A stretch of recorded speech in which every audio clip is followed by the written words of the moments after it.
What happens when a parking dispute triggers a fated mate bond with the most dangerous alpha in the realm?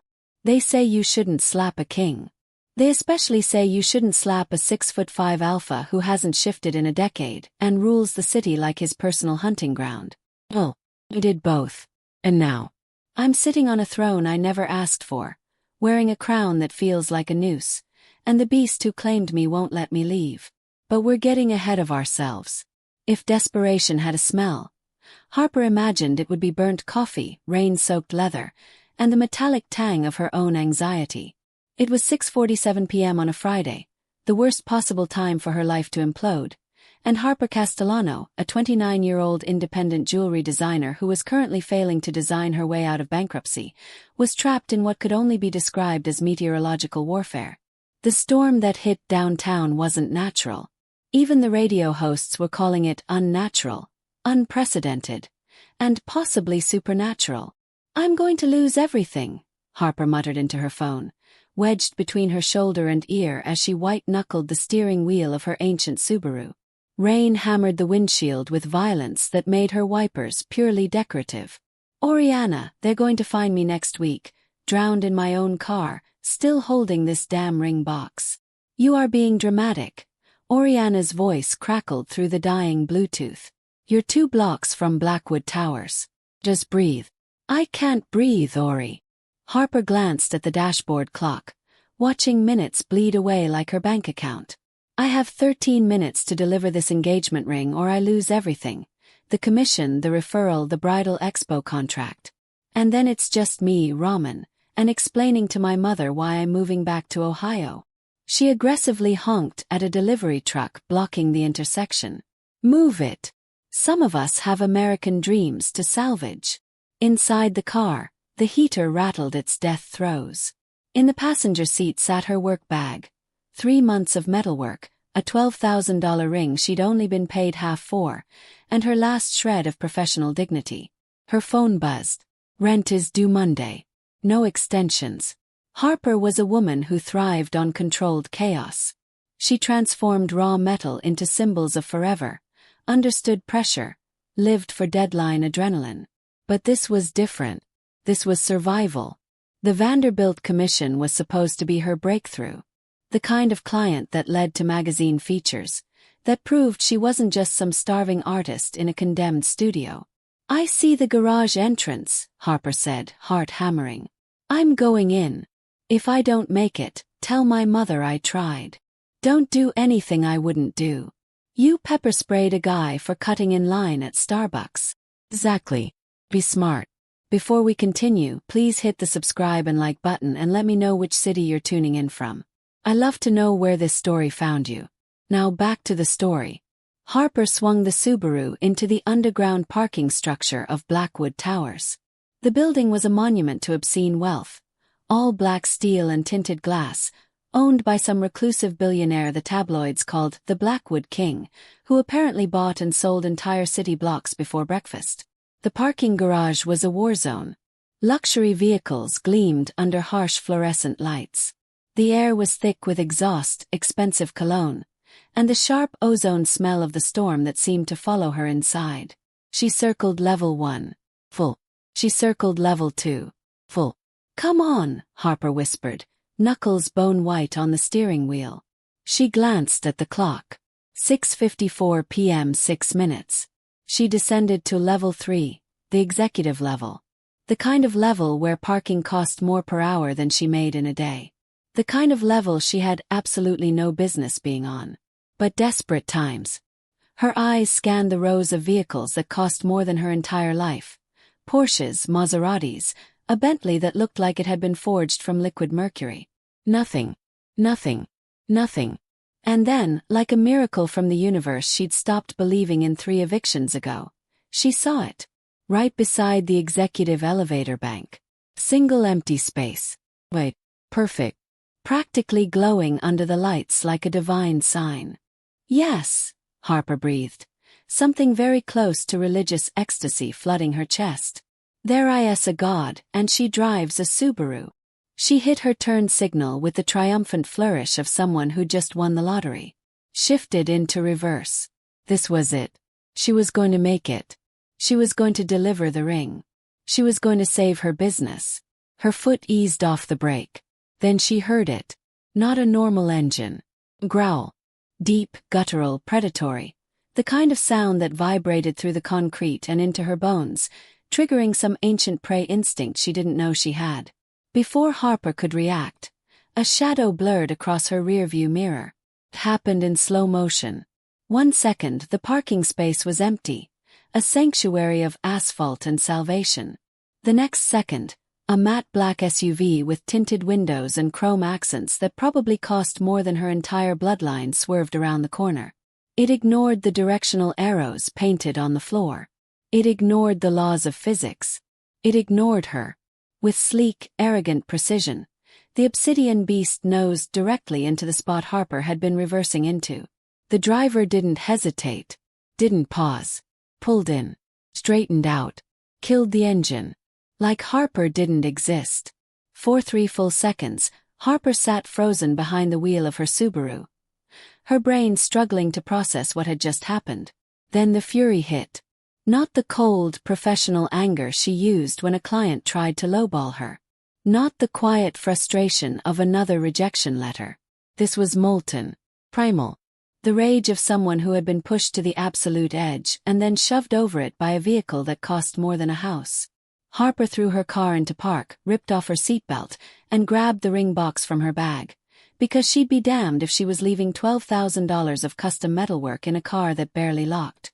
She shoved open her door and stepped out into the cold parking garage air. The rain had followed her inside somehow, or maybe it was just the storm's energy, crackling through the overhead lights. Her boots hit the concrete with a sharp crack that echoed through the level. The SUV's driver's side door opened, and out stepped a man who looked like he'd been carved from shadow and arrogance. He was tall. Not tall in the way normal men were tall. Tall in the way that made Harper's neck crane back, in the way that made her feel like prey facing down a predator. 6'5" at least, with shoulders that stretched the limits of his charcoal suit jacket. His hair was dark, almost black, styled in that effortless way that probably required a stylist and cost more than Harper's monthly rent. But it was his face that stopped her mid-stride. Sharp jaw, high cheekbones, eyes that were an unsettling shade of amber. Not brown, not gold, but something in between that seemed to catch the fluorescent lights and throw them back. He looked like old money and new danger. Like he'd been genetically engineered in some billionaire laboratory to make poor women question their life choices. He was also looking at his phone. Not at Harper. Not at her car still halfway into the driving lane. His phone. Like she was an inconvenience. A bug on his windshield. Something in Harper snapped. "Excuse me." Her voice echoed through the parking garage, sharp enough to cut glass. That was M.Y. Spot. The man glanced up from his phone. His amber eyes swept over her, taking in her rain-soaked blazer, her beat-up Subaru, the ring box clutched in her white-knuckled grip, and then dismissed her just as quickly. He pocketed his phone and turned toward the elevator. He was leaving. He was just going to walk away. "Hey!" Harper's boots clattered across the concrete as she closed the distance between them. "I'm talking to you, you entitled." The spot was empty. His voice was deep, smooth, and completely unbothered. He didn't even turn around. "I took it. Move along. Move along." Like she was a stray dog. Like her entire life wasn't imploding. Like he hadn't just stolen the one thing standing between her and complete financial ruin. Harper reached him just as he pressed the elevator call button. She grabbed his arm. His very solid muscular arm that felt like grabbing a steel beam wrapped in expensive fabric, and yanked him around to face her. "I had my blinker on. I was reversing into that spot. You saw me." Up close, he was even more overwhelming. The expensive cologne. The perfect tailoring. The way he looked down at her with those unnerving amber eyes like she was something mildly irritating that had interrupted his very important day. "I saw a hesitant driver wasting time." His tone was arctic. "If you can't commit to a parking space, perhaps you shouldn't be driving in the executive level." The executive level. Course. This was his territory. his kingdom. And she was just some peasant who'd wandered in by mistake. I wasn't hesitating, I was executing a proper reverse park, you arrogant. Harper's hand was shaking. From rage. From exhaustion. From 6 months of rejection and struggle and fighting to keep her dream alive, only to have it crushed by some billionaire who probably had 3 other parking spaces in this garage. Do you have any idea what you just cost me? Approximately 3 minutes of inconvenience. He glanced at his watch. A Patek Philippe that cost more than her car. Which you've now extended to 5. If you'll excuse me. He turned away again. Dismissed her again. Like she was nothing. Like her business, her dreams, her entire life was nothing. And Harper, who had spent 29 years being nice, being professional, being the girl who apologized when other people stepped on her feet. Harper, who had swallowed every indignity and smiled through every setback because that's what you did when you were trying to make it in a world that didn't care if you drowned. Harper's hand moved before her brain caught up. The slap cracked through the parking garage like a gunshot. For a moment everything stopped. The storm. The hum of the ventilation system. Harper's own heartbeat. The man's head had snapped to the side, and now he stood perfectly still, one hand slowly rising to touch his cheek where Harper's palm had left a bright red mark against his tanned skin. Then he turned back to look at her. And Harper saw something that made her stomach drop. His amber eyes weren't amber anymore. They were glowing. Actually, literally glowing with an inner light that had nothing to do with the fluorescent fixtures overhead. "What?" he said very, very quietly. "Did you just do?" The air between them began to crackle. Not metaphorically. Actually crackle like static electricity before a lightning strike. Harper felt every hair on her body stand on end. The ring box in her hand grew warm, the metal heating against her palm. Harper's voice came out as a whisper. "I slapped you. Because you're a..." She didn't get to finish. The man moved faster than should have been possible, closing the distance between them in a single stride. His hand caught her wrist, not roughly, but with absolute authority, and the moment his skin touched hers, the world exploded. Like blinding, searing light that had nothing to do with the parking garage and everything to do with the point where their skin met. Harper felt it race up her arm into her chest, wrapping around her heart like a vice made of lightning and ancient magic she didn't believe in. She heard herself gasp, or maybe scream. She couldn't tell. All she knew was sensation. Heat and cold and electricity and something primal that made her wolf. She didn't have a wolf. She was human. She was human. But the feeling didn't care. It sank into her bones anyway, claiming, marking, binding. The man was staring at her with an expression that had moved past shock into something Harper couldn't name. His glowing eyes were wide. His perfect composure completely shattered. "No," he breathed. Then louder with something very close to panic. "No." The light faded. The crackling stopped. But Harper could still feel it. A golden thread connecting her chest to his, humming with energy that made her teeth ache. "What?" Harper tried to step back. His hand tightened on her wrist. Not painful, but absolute. "What was that? What did you?" "You." His voice had changed. Deeper. Rougher. Like there was something very large and very dangerous just beneath the surface, fighting to get out. "You're human." "Yes, obviously. Let go of me." But he wasn't letting go. He was staring at her like she just detonated a bomb in his perfectly ordered world. Like she was the answer to a question he hadn't wanted to ask. Then his expression shifted. The shock crystallized into something harder. Something that looked very much like possession. His lips pulled back from his teeth, and Harper saw that his canines were too long, too sharp, catching the light like knives, and he said one word that changed everything. "Mine." The word echoed through the parking garage, through Harper's bones, through the golden thread that now connected them in ways she couldn't begin to understand. And then Donovan Blackwood, Alpha King of the Eastern Territories, pulled Harper Castellano into his arms and carried her toward the elevator, ignoring her struggles, her shouts, and the engagement ring that fell from her hand to clatter forgotten on the concrete floor. The elevator ride to the penthouse was the longest 60 seconds of Harper's life. She'd stopped struggling around the 40th floor, partly because Donovan's grip was immovable, partly because she'd realized that making a scene in a mirrored elevator wasn't going to change the fact that she'd apparently just slapped her way into a supernatural abduction. Her reflection stared back at her, rain-soaked, furious, and cradled against the chest of a man whose eyes were still glowing faintly amber in the dim lighting. "Put me down," Harper said through gritted teeth. It was the 14th time she'd said it.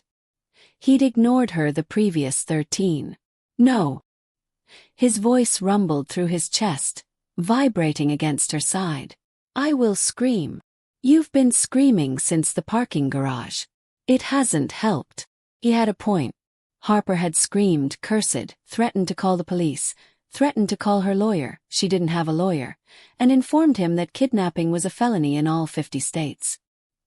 He'd walked through it all with the calm of someone carrying groceries, not a struggling woman who absolutely did not consent to being carried anywhere. The elevator chimed. Top floor. The doors opened onto something that made Harper temporarily forget her rage. The penthouse wasn't just a penthouse. It was a throne room disguised as modern luxury. Floor-to-ceiling windows revealed the storm-racked city below, lightning illuminating skyscrapers like candles on a birthday cake. The space was all dark wood, leather, and steel, masculine, powerful, and probably worth more than Harper would make in 10 lifetimes. And in the center, positioned to face the windows like a king surveying his kingdom, was an actual chair that could only be described as a throne. Payback. Carved from black wood, inlaid with silver that caught the lightning and threw it back in patterns that hurt to look at directly. Donovan finally set her down. Harper immediately put 10 feet between them, her boots sinking into carpet that probably cost more per square foot than her entire apartment. "Okay." Harper's voice was shaking. From adrenaline, not fear. Definitely not fear. "I don't know what kind of billionaire roleplay this is, but I'm leaving. Right now." She turned toward the elevator.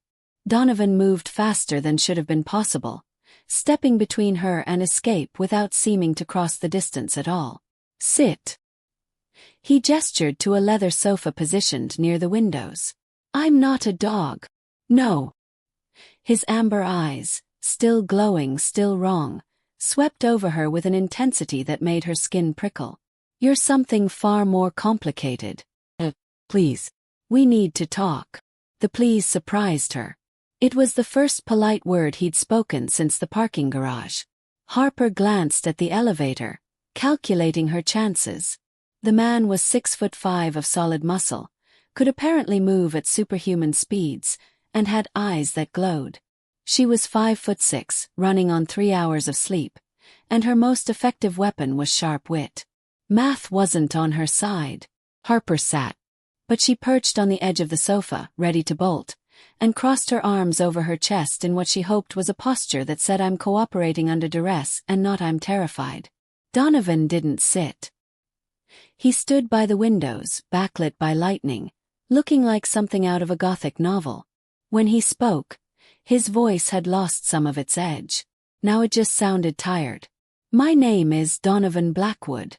I am the Alpha King of the Eastern Territories, which encompasses everything from Maine to Virginia, including the city you're currently sitting in." Harper blinked. "Alpha King. As in, werewolves. Lycan. But yes, the concept is similar. Werewolves aren't real. And yet." He gestured to his still glowing eyes. "Here we are." Harper's mind was racing, trying to slot this insane information into her very rational, very human worldview. Werewolves, Lycans, Alpha Kings.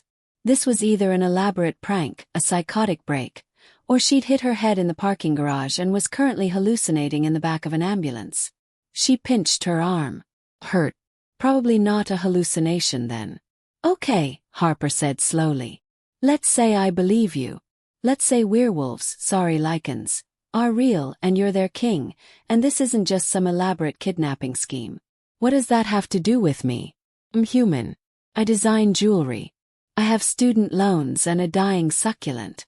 I am aggressively normal. You were normal." Donovan turned from the window to face her fully. In the lightning flash, his features were all sharp angles and shadows. Until you touched me. Until you slapped me and triggered a mate bond that should have been impossible. Mate bond. Harper's voice was flat. Like soulmates. Like a biological imperative encoded in lichen DNA. When two fated mates touch for the first time, the bond ignites. It's instantaneous, irreversible, and extremely rare. His jaw tightened. It's also supposed to only occur between two lichens. Never between a lichen and a human. Harper thought about the light, the electricity, the golden thread she could still feel humming in her chest if she concentrated. The way her body had responded to his touch, like it recognized something her brain refused to accept. That's ridiculous. I agree. And yet. So what, we're married now. Bonded for life. I don't even like you. You stole my parking spot and cost me the biggest commission of my career. Something flickered across Donovan's face. The ring. The one you dropped. The custom Vanderbilt engagement ring that I spent 3 months designing and forging, yes. The one that was supposed to save my business. The one I was supposed to deliver. Harper checked her wrist, realized her watch had stopped at 6:58 p.m. 15 minutes ago. Donovan pulled out his phone, typed something quickly, then pocketed it again. Consider it handled. Handled. What does that? I've had my assistant retrieve the ring and deliver it to the Vanderbilt residence with your apologies and a note explaining you were detained on urgent business. You'll receive full payment, plus a bonus for the inconvenience, by Monday morning. Harper stared at him. You can't just. I'm the Alpha King. I can do quite literally whatever I want. There was no arrogance in his voice. Just fact. We need to discuss the terms. Terms. Harper's hands clenched into fists. You kidnapped me and now you want to negotiate. I claimed what the bond identified as mine. There's a difference. Not legally, there isn't. Donovan moved then, crossing the space between them in 2 strides. He didn't touch her, but he stood close enough that Harper had to tilt her head back to maintain eye contact. This close, she could see that his amber eyes weren't just glowing. There were flecks of gold in them that swirled like molten metal. Let me be very clear, Harper Castellano. His voice dropped to something that was almost a growl. I didn't choose this. I didn't want a mate, and I certainly didn't want a human mate who has no understanding of lichen politics, no pack connections, and no survival instincts that don't involve slapping men who could snap her in half. Then let me go. I can't. For the first time, she heard something other than cold authority in his voice. Something that might have been frustration. Or fear. The bond has been triggered. Every lichen in the city felt it the moment we touched. By now, word has spread through every pack in the Eastern Territories that their king has found his mate. If I let you walk away, you become a target. A target for what? For anyone who wants to weaken me. For my enemies, and I have many, who would use you to manipulate or kill me. 4 ambitious alphas who think a human Luna means the throne is up for grabs. He paused. For my brother, who has been waiting for any excuse to challenge my rule and would delight in removing you from the equation permanently. The way he said removing made Harper's blood run cold. Your brother wants to kill me.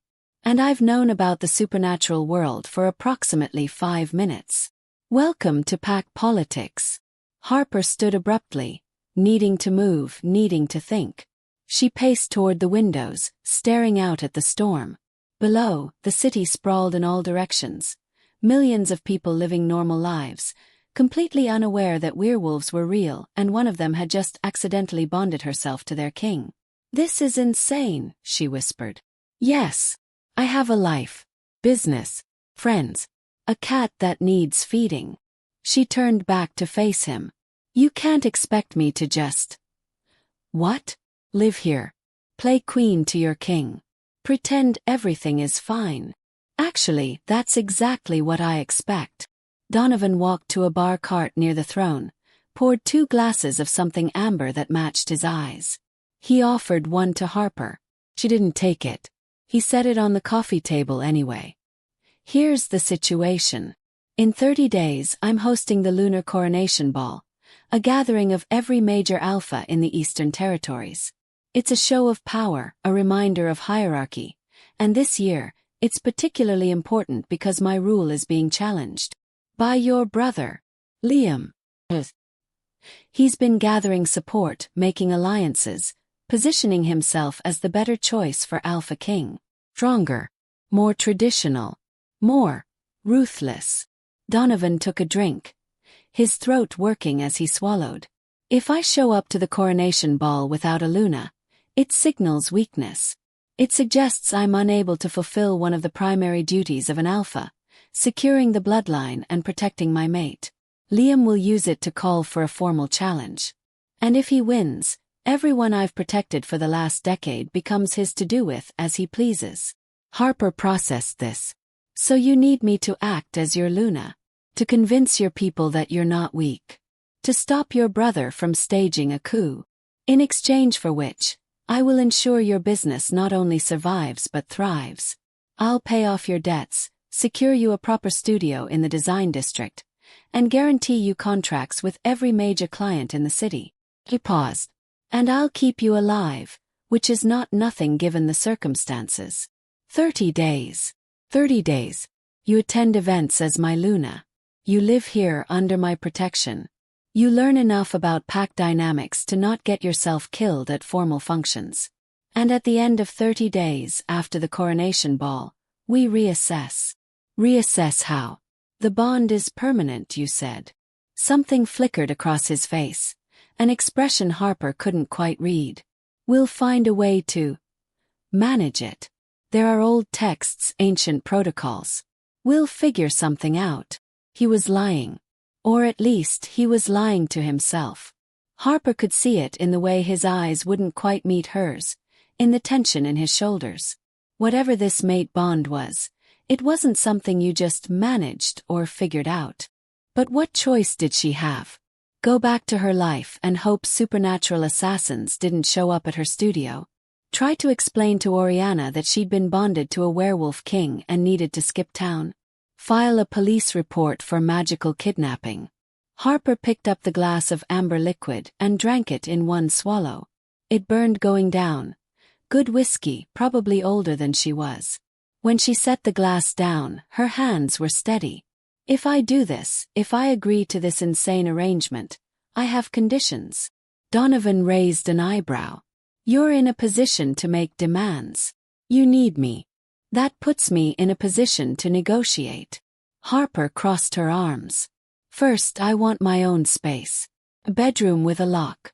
Privacy. I'm not playing the captive bride in your Gothic tower. Agreed. You'll have the East Wing. Entirely yours. Second, I maintain my business. I still take commissions, still work with clients. This is my career, not a hobby. As long as you're accompanied by security and attend required pack functions, yes. Third, and this is non-negotiable, you tell me the truth. All of it. How this bond works, what I'm walking into, what the actual dangers are. No more cryptic Alpha King nonsense. I deserve to know what I'm risking. Donovan studied her for a long moment. Then, surprisingly, he nodded. Agreed. Though I should warn you, the truth is often more frightening than ignorance. I slapped a werewolf king and lived. I think I can handle the truth. The corner of his mouth twitched. It might have been the beginning of a smile. Very well, Harper Castellano. Do we have a deal? He extended his hand. Harper stared at it, remembering what had happened the last time they'd touched. The light, the electricity, the way her entire world had tilted on its axis. But she'd never been someone who backed down from a challenge. She'd built her business from nothing, survived rejection after rejection, fought for every tiny victory in a world that didn't believe in her. She could survive 30 days with a werewolf king. Harper grasped his hand. This time there was no explosion of light, just warmth spreading up her arm, settling in her chest next to that golden thread that bound them together. His hand engulfed hers, calloused and strong, and she felt the weight of what she was agreeing to settle over her shoulders like a crown made of thorns. 30 days, Harper said. 30 days, Donovan agreed. Outside, lightning struck one of the nearby towers, illuminating them both in stark white light. In that moment, Harper Castellano stopped being just a struggling jewelry designer and became something else entirely. She became Luna to the Alpha King. Whether she survived, it was another question entirely. Harper woke up in a bed that cost more than her car. For a disorienting moment, she thought the previous night had been a stress-induced fever dream. Then she opened her eyes and saw floor-to-ceiling windows revealing a dawn-lit cityscape 40 floors above street level. And reality crashed back with the subtlety of a freight train. Werewolves were real. She'd slapped their king. She was now contractually obligated to play Luna for 30 days. And she desperately needed coffee. The east wing of Donovan's penthouse was bigger than her entire apartment. Her bedroom alone could have fit 3 studios, decorated in shades of cream and gold that would have felt sterile if not for the thick rugs and the bookshelves someone had thoughtfully stocked with actual books. Through a door to her left, she'd discovered a bathroom with heated floors and a shower that had more settings than her car. Through a door to her right, a walk-in closet already filled with clothes in exactly her size. That part had been deeply unsettling. Either Donovan had excellent observational skills, or werewolves had some creepy supernatural ability to know a woman's measurements. Harper chose not to think too hard about which option was worse. She'd showered, dressed in jeans and a soft sweater that definitely hadn't come from her closet, and was now standing in the doorway of her bedroom, trying to remember which direction led to the kitchen. The penthouse was a labyrinth of hallways and rooms that seemed to shift in the early morning light. Left, then straight, then right at the portrait of the angry-looking man in the military uniform. Harper spun around. A woman stood in the hallway behind her, mid-30s, black, with her hair pulled back in a sleek bun and an expression that managed to be both professional and deeply amused. She wore tailored slacks and a cream blouse, and carried herself with the kind of confidence that came from being very good at her job. "I'm sorry," Harper said. "I didn't hear you." "That's because I'm very good at my job." The woman smiled, extending her hand. "Simone Lauren. I'm Mr. Blackwood's executive assistant, which means I run everything. He's too important or too stubborn to deal with himself. You must be Harper." Harper shook her hand, grateful for the normal human gesture. "Is it that obvious? You have the look of someone who's questioning every life decision that led them to this moment." "I've seen it before." Simone gestured down the hallway. "Come on. I'll take you to the kitchen. You look like you need caffeine and answers, and I'm authorized to provide both." The kitchen was as intimidating as the rest of the penthouse, all marble and stainless steel, with appliances that probably required engineering degrees to operate. But there was also an espresso machine that looked blessedly straightforward, and Simone moved through the space with the ease of someone who'd made coffee here 1,000 times. "Cappuccino, latte, Americano?" Simone asked, already pulling espresso shots. "Whatever has the most caffeine and the least amount of judgment." "Americano it is." Simone worked quickly, her movements efficient. "Oh, you slapped the Alpha King and accidentally bonded yourself to him. That's quite a Friday night." Harper accepted the mug of coffee like it was a life preserver. "Does everyone know? Everyone who matters. The pack grapevine is faster than Twitter and twice as vicious." Simone leaned against the counter, nursing her own cup. "For what it's worth, most of the reactions have been either shock or amusement. You're the first person to lay hands on Donovan Blackwood in approximately a decade. Some of the younger pack members are calling you the slap heard round the territory." Harper groaned. "That's not comforting." "It wasn't meant to be comforting. It was meant to be accurate." Simone's expression softened slightly. "Look, I know this is overwhelming. You went from civilian to Luna in about 60 seconds. But Donovan wouldn't have made the deal if he didn't think you could handle it. He's not known for his faith in people. He's not known for his people skills, period." "True. But that's because he's been Alpha King since he was 22.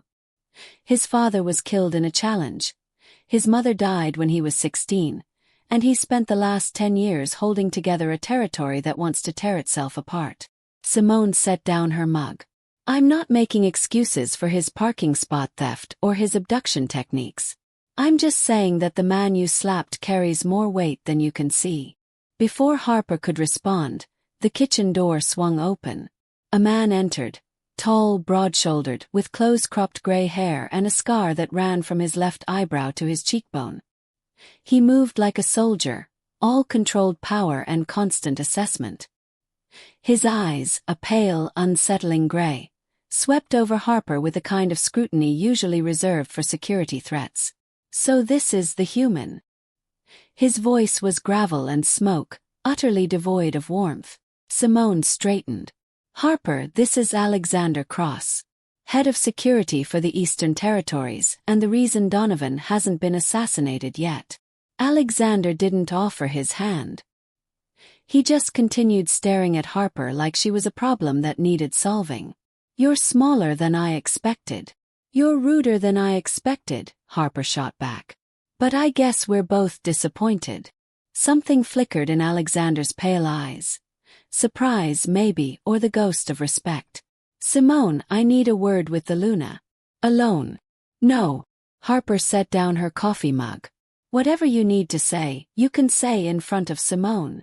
This is pack business. And I'm the Luna, apparently. Which makes it my business too. Alexander's jaw tightened. For a long moment, the kitchen was silent except for the hum of the espresso machine. Then, surprisingly, Alexander nodded. Fair enough. He pulled out a tablet, tapped the screen, and turned it to face Harper. This arrived at 3 this morning. It's a formal declaration of intent from Liam Blackwood. Harper looked at the screen. It showed what appeared to be an old-fashioned letter, written in elaborate script on heavy parchment. The language was formal, almost archaic, but the message was crystal clear. Liam Blackwood was officially challenging his brother's right to rule and demanding a formal hearing at the lunar coronation ball. What does this mean? Harper asked. It means we have 30 days before Liam tries to kill Donovan and take the throne. Alexander's voice was flat, matter-of-fact. And you, as the newly bonded mate, are both Donovan's greatest asset and his most obvious weakness. So I'm bait. You're leverage. There's a difference. Alexander took the tablet back. Liam won't try to kill you directly, not yet. That would be seen as cowardly, dishonorable. But he'll try to discredit you, humiliate you, prove that a human has no place as Luna. He'll use every social function, every pack gathering, every public appearance to make you look weak. Harper thought about this.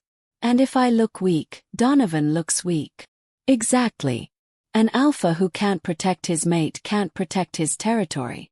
Alexander crossed his arms. Which is why you're going to learn how to survive pack politics, starting today.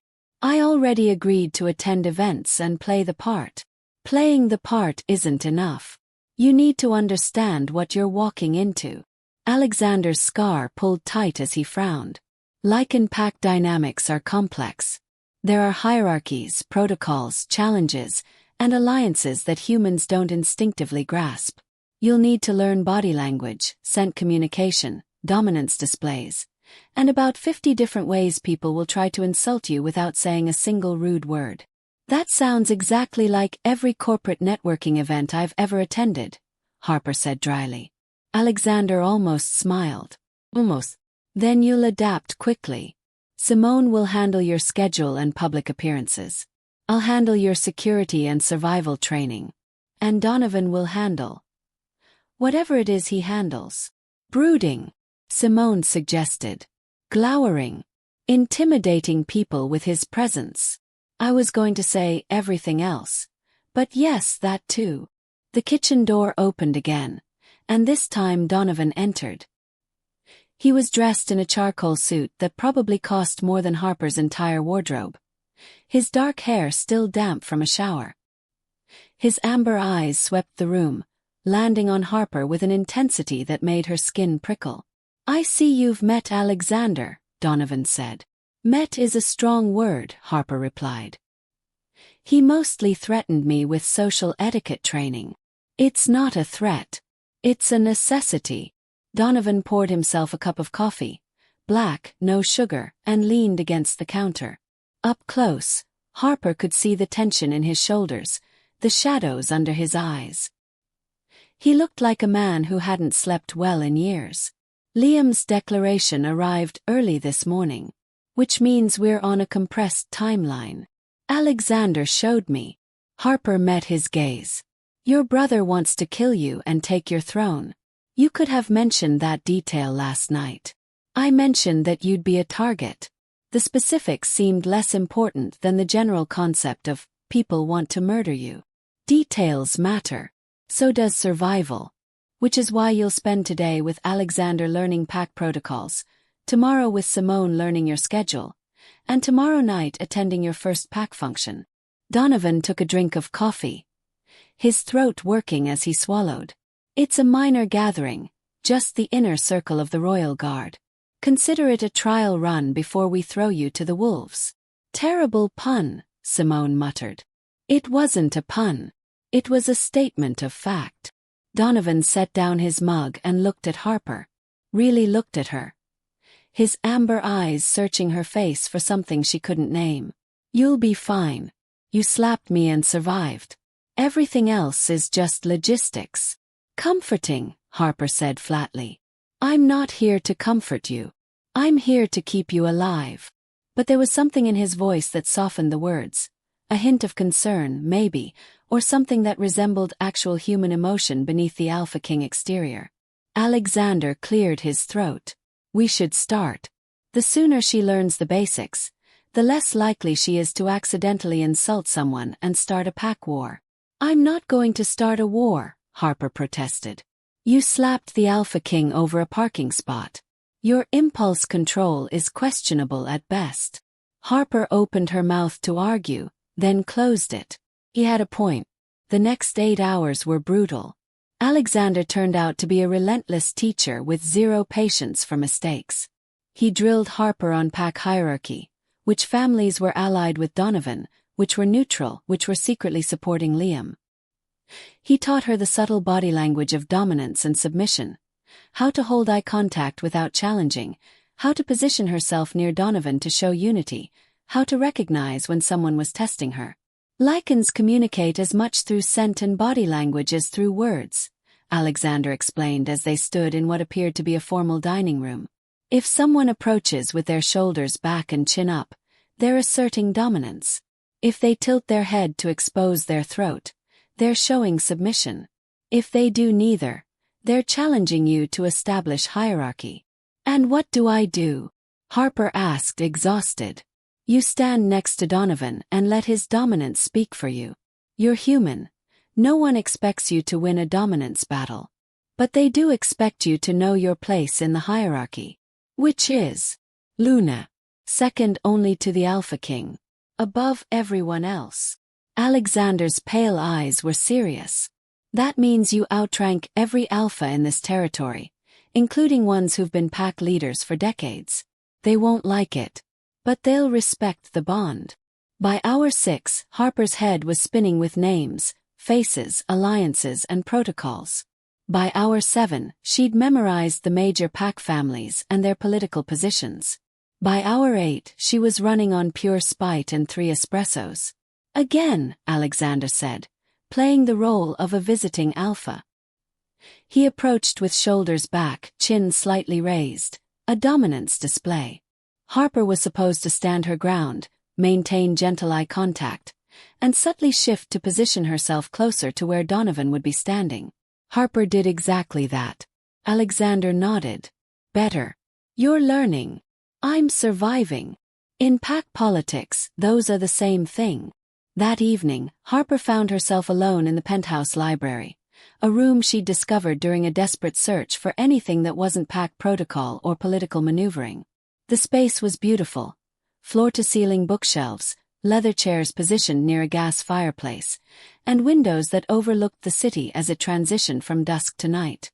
She was examining the books, an eclectic mix of classics, modern fiction, and what appeared to be ancient texts on Lycan history, when Donovan appeared in the doorway. "You're hiding," he observed. "I'm taking a strategic break from Alexander's training regimen before I snap and slap someone else." Donovan's mouth twitched. He's intense. He's terrifying. Does he ever smile? Once. In 2018. It was unsettling. Donovan entered the library, moving to the bar cart near the fireplace. Drink. If I have one more coffee, my heart will explode. But sure. He poured 2 glasses of red wine, something that probably cost more than her monthly rent, and handed one to Harper. Their fingers brushed during the exchange, and that familiar warmth spread up her arm, settling next to the golden thread in her chest. Donovan noticed her reaction.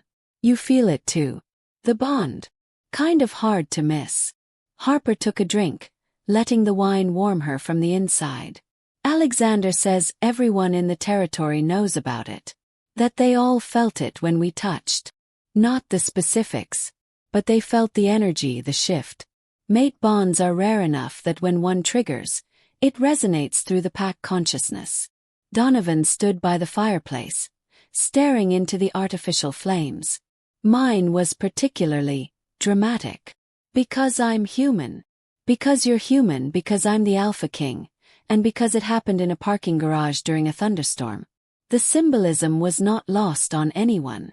Harper studied him in the firelight.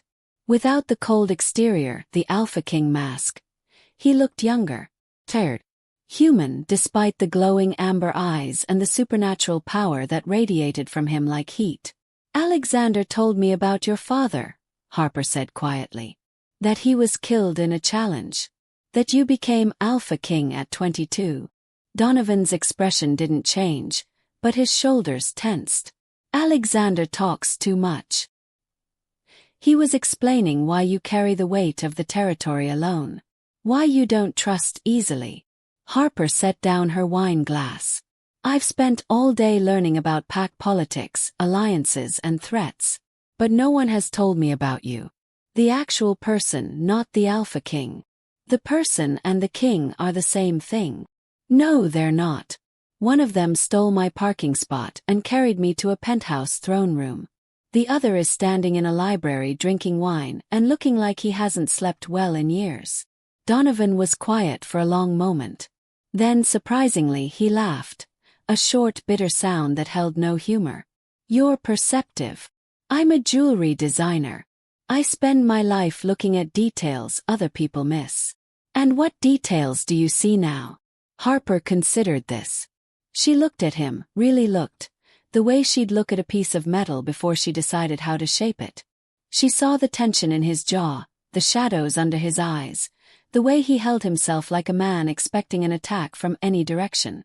She saw the loneliness in the way he stood apart, even in his own home.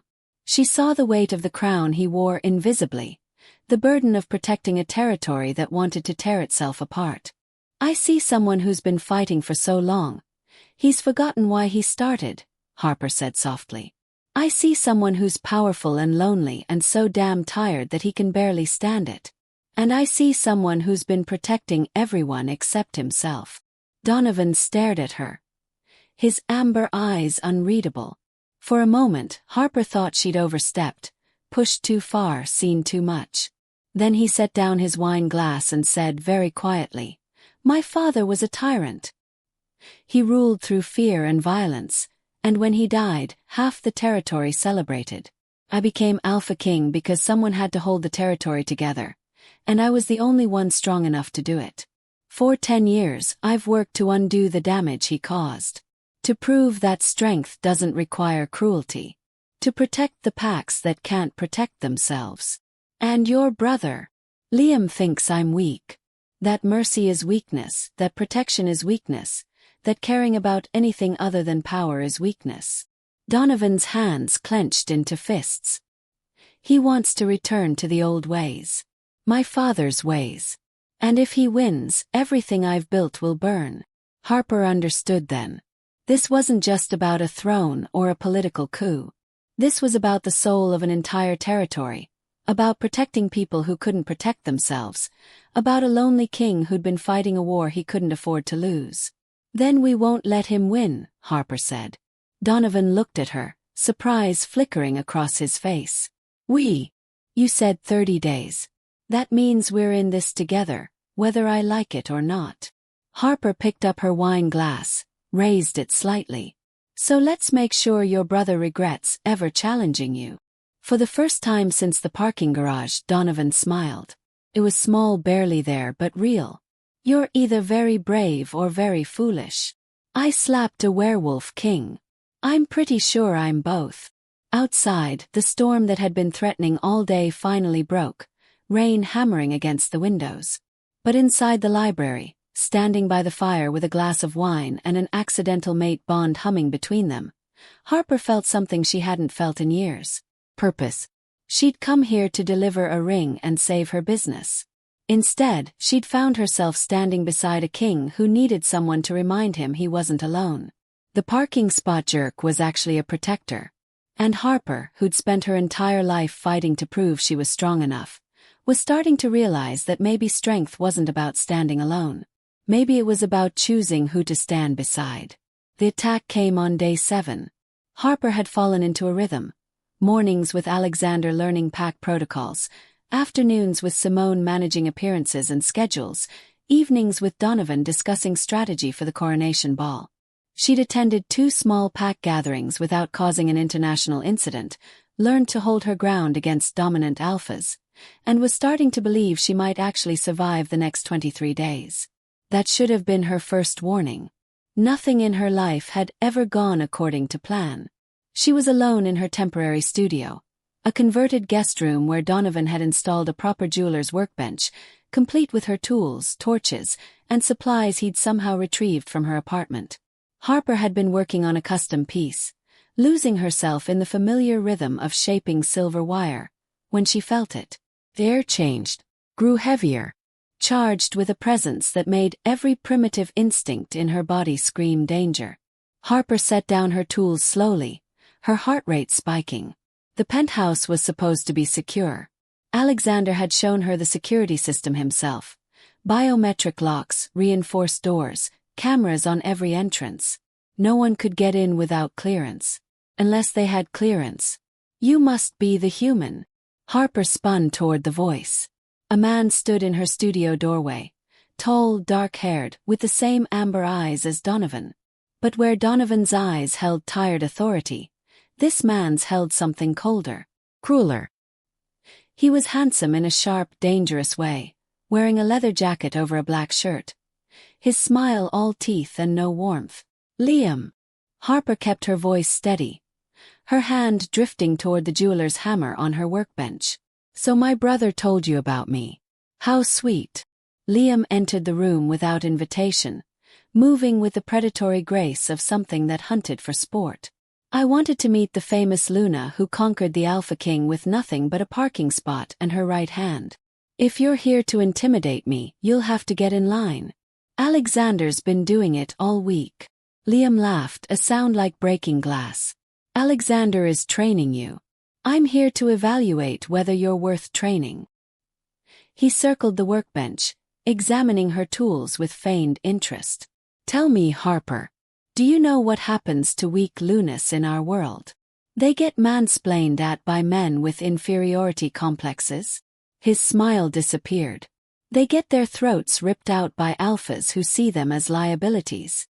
The threat hung in the air between them.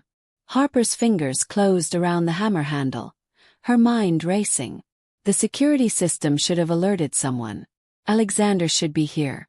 Donovan should be here. But she was alone with a man who wanted to prove she was too weak to protect, and screaming wouldn't help. If you're going to kill me, at least have the courage to do it without the villain monologue, Harper said, keeping her body language neutral the way Alexander had taught her. Don't show fear. Don't show weakness. Though I should warn you, if you kill me, you prove your brother right. That you're just like your father. A tyrant who rules through fear. Something flickered in Liam's amber eyes. You know nothing about my father. I know he died because someone finally had enough. I know your brother spent 10 years cleaning up his mess. And I know you want to undo all of it because you think cruelty is strength. Liam moved faster than should have been possible. One moment he was across the workbench, the next he was beside her, one hand locked around her throat, lifting her until her feet left the ground. His eyes were glowing now, full wolf rising to the surface, and Harper could see his canines elongating into fangs. "Let me show you what real strength looks like, human." Harper couldn't breathe. Black spots danced at the edges of her vision. Her hands clawed at his wrist uselessly. He was too strong, too fast, too everything. This was how she died. Not in some grand battle, but in a studio, strangled by a man who wanted to prove a point. Whoa.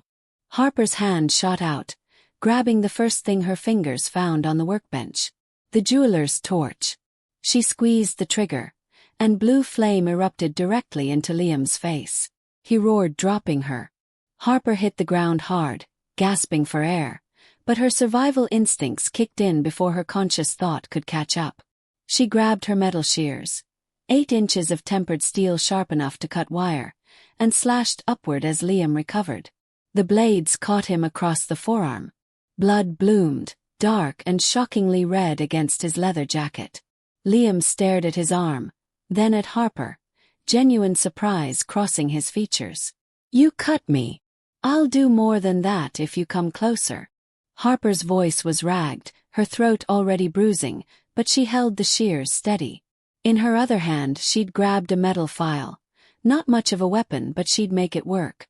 "I'm a jewelry designer. I work with fire and sharp objects for a living. Did you really think I wouldn't know how to use them?" For a long moment Liam just looked at her. Blood dripped from his arm onto her clean studio floor. His eyes were still glowing, still wolf, but something had shifted in his expression. Not respect. She wasn't naive enough to think she'd earned that, but recognition. Like he was seeing her properly for the first time. "You should have run," Liam said quietly. "Where?" "This is the 40th floor. And I'm not leaving my studio to a man who broke in to prove a point. I broke in to prove you were weak. That my brother's mate was a liability. That a human had no business being Luna." He touched his bleeding arm, examining the wound with clinical interest. "But you didn't beg. Didn't plead. You went for the weapons and fought back. What did you expect? I'm not going to just die because it's convenient for your political ambitions. Most humans would have." Liam's smile returned, but this time it held something other than cruelty. Something that might have been approval. "My father would have killed you without a second thought. Donovan would have protected you. But you protected yourself." The studio door burst open. Donovan exploded into the room with Alexander right behind him, both moving with inhuman speed. Donovan's eyes went immediately to Harper, taking in her bruised throat, her defensive stance, the weapons in her hands, and then to Liam's bleeding arm. The temperature in the room dropped 10 degrees. "You touched her." Donovan's voice was barely human, something ancient and furious rising beneath the words. His eyes were pure gold now, glowing bright enough to cast shadows. "You put your hands on my mate." "I tested her," Liam said calmly, making no move to defend himself. "That's well within my rights as challenger." "Your rights." Donovan was across the room in a heartbeat, his hand around Liam's throat, slamming him against the wall with enough force to crack the drywall. "You have no rights here. This is my territory, my home, my mate." "Donovan." Harper's voice came out as a rasp, her throat damaged. "Don't." He didn't look at her. His attention was fixed on Liam with the kind of focus that preceded violence. "Give me one reason I shouldn't rip your throat out right now." "Because she fought back," Liam choked out, not struggling against the hold. "Because she proved she has the heart of a Luna. Because killing me now, before the formal challenge, makes you look like a tyrant." He smiled through the chokehold. "Just like father." Donovan's hand tightened. For one terrible moment, Harper thought he would actually do it. Actually kill his own brother in her studio while she watched. Then, slowly, Donovan released him. "Get out," Donovan said, his voice dead calm. "Get out of my territory.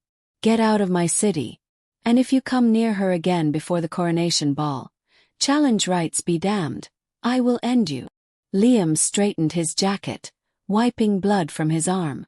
His amber eyes met Harper's one last time. "See you in 23 days, Luna. Try not to disappoint me at the ball." Then he was gone, moving past Alexander with the casual confidence of someone who knew he was untouchable. Now, the moment the door closed, Donovan was at Harper's side. His hands hovered near her throat, not quite touching. His eyes still glowing as he assessed the damage. "He hurt you." "I'm fine," Harper lied. Her throat was on fire, her hands were shaking, and she was pretty sure she'd pulled something when she fell. "I handled it." "You shouldn't have had to handle it. The security system was disabled from the inside," Alexander said grimly from the doorway. "Liam has clearance as your brother.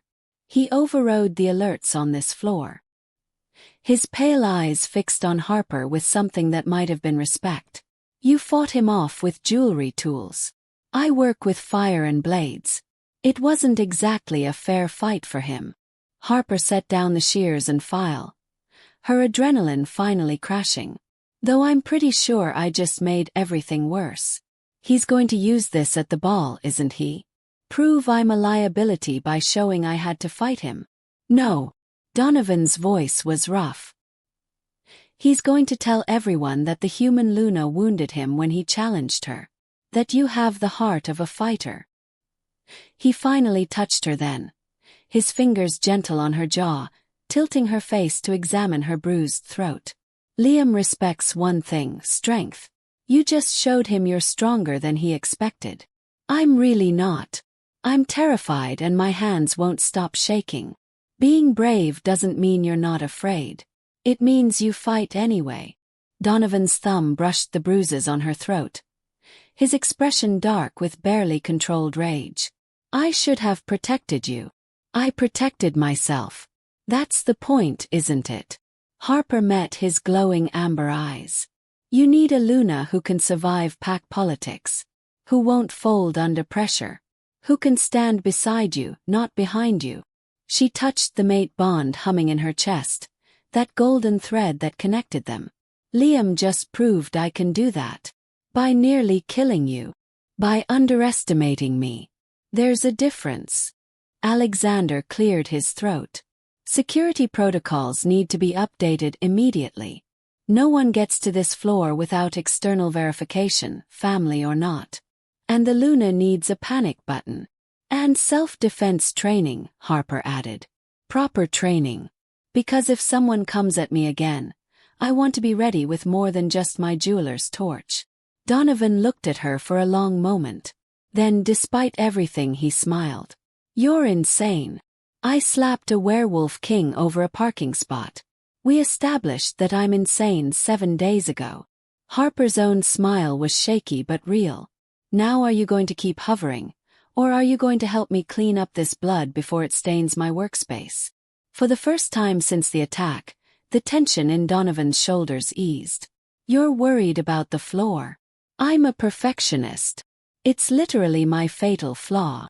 Outside, storm clouds gathered over the city, dark and threatening. But inside the studio, standing beside the Alpha King with bruises on her throat and weapons in her hands, Harper felt something shift. She'd survived Liam's test. She'd proven she could fight. And in 23 days, she'd prove she could win. The lunar coronation ball was everything Harper had feared and nothing she'd expected. The ballroom at Blackwood Towers had been transformed into something out of a dark fairy tale. Crystal chandeliers casting silver light, black marble floors polished to mirror brightness, and hundreds of lycans dressed in formal attire that screamed wealth and danger. Every major alpha in the Eastern Territories had gathered, their eyes tracking Harper's every move as she entered on Donovan's arm. She wore midnight blue silk that Simone had selected, her dark hair swept up to expose the silver necklace she'd forged herself, a Luna moth with wings that caught the light. On her throat, barely visible beneath carefully applied makeup, Liam's bruises had faded to shadows. But everyone knew they'd been there. Everyone knew she'd survived. "Ready," Donovan murmured, his hand warm against her lower back. "I slapped you over a parking spot. I think I can handle a formal dance." His mouth twitched. "That's my Luna. They descended the grand staircase together, and the room fell silent. Harper felt the weight of hundreds of eyes, the assessment, the judgment. Human. Weak. Unworthy. She could read it in their expressions, hear it in the whispers that rippled through the crowd.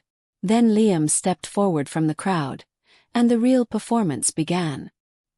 He wore black, of course he did, and his amber eyes were cold as he executed a formal bow that was just mocking enough to be an insult. Brother. Luna. How lovely that we could all gather to witness this historic moment.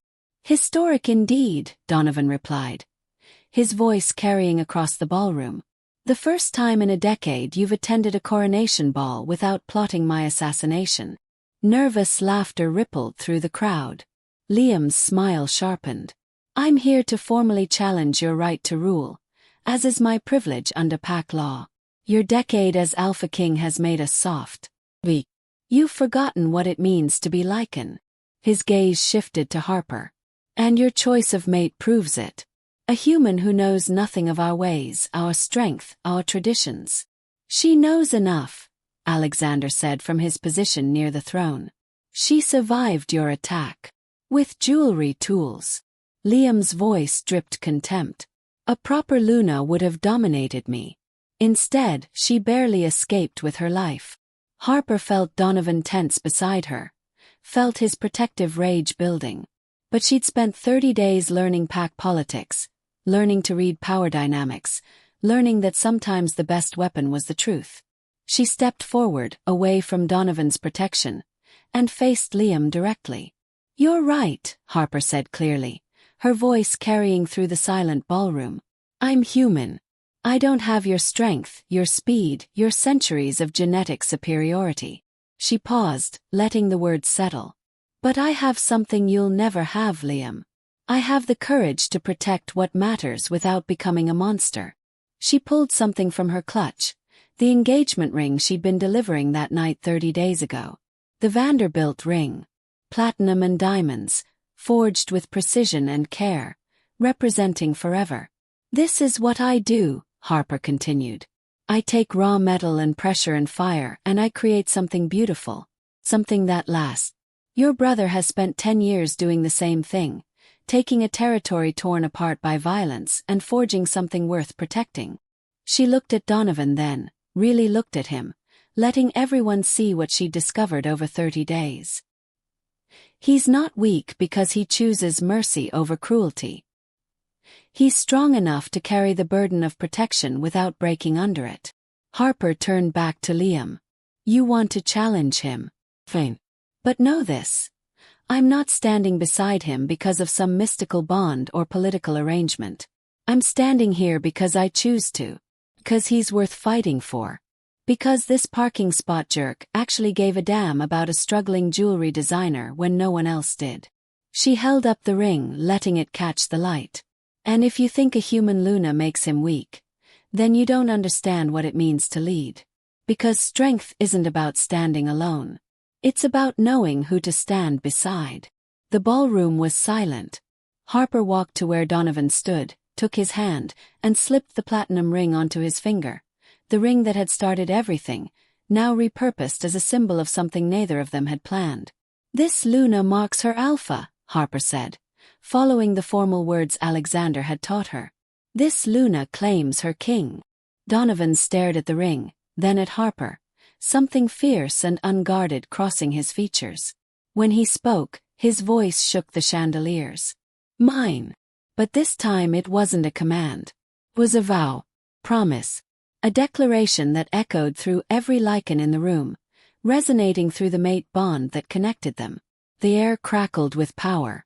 Donovan's eyes blazed gold, brighter than she'd ever seen them, and she felt the shift.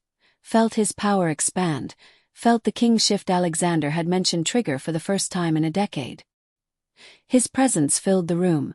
Absolute authority that made every alpha in the ballroom lower their eyes in automatic submission.